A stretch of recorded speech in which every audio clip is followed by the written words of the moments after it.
सभी का एक बार फिर हार्दिक स्वागत। देखिए, वर्गमूल निकालने की वैसे कई विधियां हैं जिसके अंदर हम अभाज्य गुणनखंड विधि, भाग विधि और बार बार घटाने की विधि का अध्ययन करते हैं। यहाँ पे मैं वर्गमूल निकालने की जो भाग विधि है उससे हम पॉइंट वाली संख्याओं का वर्गमूल किस ढंग से निकाला जाता है उसके बारे में समझेंगे और बहुत ही सरल तरीका मैं यहाँ आपको बताने वाला हूँ। देखिए, 2.56 और एक लिया मैंने 42.25, दोनों क्वेश्चंस को हम अच्छे ढंग से करेंगे और इस वीडियो को अगर आप कंप्लीट देख लेंगे तो पॉइंट वाली संख्याओं का वर्गमूल आप जल्दी से निकाल सकेंगे।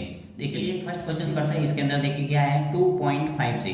तो इसमें सबसे पहले आपको क्या करना है, जो भी डिजिट दे रखे हैं उनमें आपको पीछे से दो दो के जोड़े बनाने हैं। देखिए यहाँ पे 3 डिजिट है तो एक जोड़ा तो ये हो जाएगा पीछे से और एक जोड़ा सिंगल डिजिट का रह जाएगा। अगर डबल डिजिट होते तो ये पूरा एक जोड़ा हो जाता है। जैसे कि यहाँ पे देखिए 25 का एक जोड़ा होगा और 42 का एक जोड़ा होगा। भाग विधि से वर्गमूल निकालने में आपको यही करना है, यानी राइट हैंड साइड से आपको दो दो के जोड़े बनाने होते हैं। राइट, सबसे पहले इस प्रथम जोड़े को मैं सॉल्व करूंगा, यानी 2 का प्रथम जोड़ा है और ये 56 का दूसरा जोड़ा है। तो 2 को सबसे पहले सॉल्व करना है। सॉल्व करने का अर्थ है 2 का देखना है कि कौन सी संख्या का 2 है वो वर्ग है। देखिए 1 इंटू 1 क्या आता है, 1, 2 इंटू 2 होता है 4। तो यहाँ पे मैं 1 इंटू 1 को लूंगा क्योंकि 2 इंटू 2 तो 4 तो ज़्यादा हो रहा है। यहाँ पे हमारे कितना है, 2। जिस ढंग से भाग में लेते हैं वही तरीका है। भाग में या तो हमें पूरा पूरा भाग चला जाता है या फिर क्या करते हैं हम छोटी संख्या को लेते हैं, वही तरीका है यहाँ पर भी।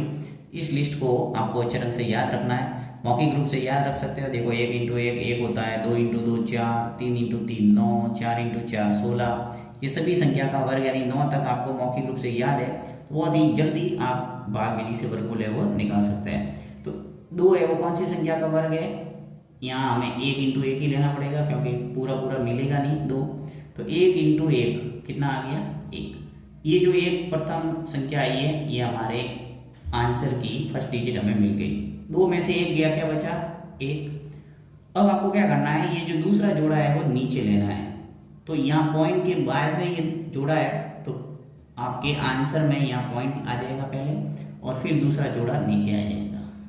ठीक है, यानी आप ध्यान रखना है कि जब भी पॉइंट वाली संख्या का वर्गमूल आपको पूछा गया है तो आपको करना क्या है, पॉइंट के बाद वाली संख्या जब भी आप नीचे लो तब यहाँ आंसर के अंदर पॉइंट लगाना है। अब देखो 1 और 1 ये जोड़ के साइड में लिखना है, 1 और 1 मिलके कितने हो गए, 2। अब 2 के पास में ऐसी संख्या लेना है कि गुणा करने पर 156 आ जाए। इसमें देख लो आप इकाई के अंक पर क्या है, 6। तो 6 है वो किस किस में, देखो 4 इंटू 4 16 में एक तो 6, एक 6 इंटू 6 36 में 6। या तो 2 के पास में 4 रख के देखो या 2 के पास में 6 रख के देखो, किसी न किसी से आपको मिल जाएगा। तो देखो 4 रखा था, क्या आया, 4 इंटू 4 कितना हो गया, 16। हासिल का 1, 4 इंटू 2 कितना हो गया, 8, 8 और 1 9, यानी ये हमारे काम का नहीं है।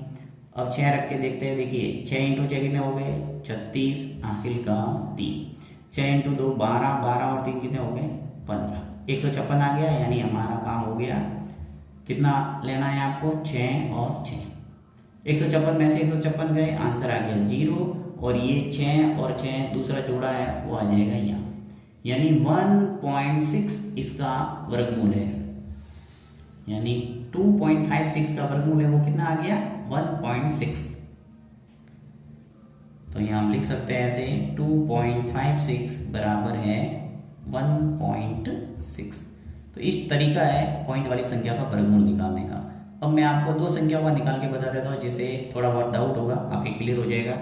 देखिए 42.25 का वर्गमूल निकालते हैं, इसको भी कॉलम में ऐसे लिख लेता हूँ मैं, 42.25। ठीक है, सबसे पहले हम 42 को सॉल्व करेंगे उसके बाद में 25 को। तो 42 है वो कौन सी संख्या का वर्ग है, यहाँ इस लिस्ट के अंदर देख लो। देखिए 6 इंटू 6 36 हो रहा है और 7 इंटू 7 हो रहा है 49, तो ज़्यादा हो रहा है। क्या लूँगा मैं यहाँ, 6 इंटू 6। 6 इंटू 6 कितने हो गए, 36। और ये जो संख्या ली है वो मैं ऊपर लिख लूँगा 6, यानी आंसर का फर्स्ट डिजिट हमें मिल गया 6। 42 में से 36 गए, कितना बचा, 6। यहाँ हमें माइनस करना है। पॉइंट के बाद वाली संख्या नीचे आ जाएगी, ये 25 नीचे ले लिया मैंने और यहाँ से यानी पॉइंट के बाद वाली संख्या जैसे ही मैंने नीचे ली है यहाँ आ जाएगा पॉइंट। अब ये जोड़ के साइड में लिख दो, 6 और 6 कितने हो गए, 12। ठीक, अब 12 के पास में ऐसी संख्या का गुणा करना है कि 625 आ जाए। तो कौन सी संख्या लेंगे? देखिए ये 5 इंटू 5 क्या होता है? 25, यानी इसी संख्या में इकाइकांक 5 है और हमें भी इकाइकांक क्या चाहिए? 5। तो यहाँ ले लूँगा मैं 5। 5 इंटू 5 कितने हो गए? 25, हासिल का 2। 5 इंटू 2 10, 10 और 2 कितने हो गए? 12, हासिल का 1। 5 इंटू 1 5 और 1 6, 625 आ गया, यानी 625 यहाँ लिख लेंगे। 625 में से 625 गए, शेषफल बचा 0, तो यहाँ रखेंगे हम 5 इंटू 5। ओके, आंसर आ गया हमारे 6.5, यानी कि 42.25 का जो वर्गमूल है वो कितना आ गया? 6.5।